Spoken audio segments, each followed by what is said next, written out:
Wilcoxon? I think that in terms of appointing people to positions, I too think that it's a bit presumptuous to start naming names.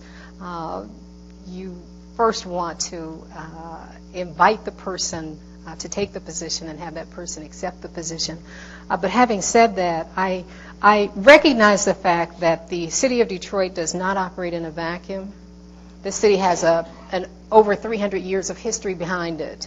And with that history, we've seen a lot of leaders come through this city. We've seen successes all across this country in terms of major cities that have similarities to our city. Those successes ought to be studied. Those people who brought about those successes ought to be tapped. My feeling is that any place that you can find valuable information is where you ought to be seeking that information. As long as it is moral and it is not illegal, you should be seeking that information.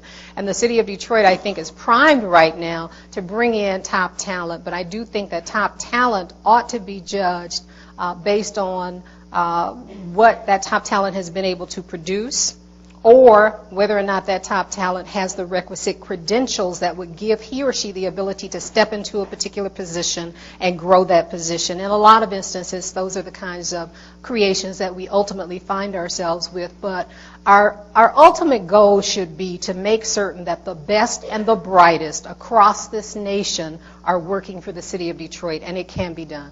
You have a rebuttal. No, anyone want to rebut to what another candidate said for 30 seconds? I would just like to add that in terms of bringing the best and the brightest people into the city of Detroit, and it's been mentioned here a couple times, and that is the Obama administration.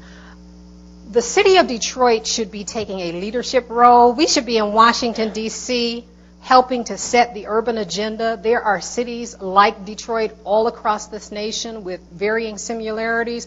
We should be in Washington talking to the Obama people in terms of what is important to urban America, what we need by way of assistance from the federal government, and how to make that assistance make its way to the city of Detroit. That's something I don't think that has been explored, and I do think the city of Detroit has to take more of a leadership role in being out front on issues and not waiting for the issue to come to us. We should not have waited, I don't think, as long as we did to go to Washington on the big three, attempting to get some sort of support, bailout, if you will, from the federal government. I don't think that we ought to be on the tail end of setting the urban agenda. We are urban, and we ought to be about the business of setting the urban agenda.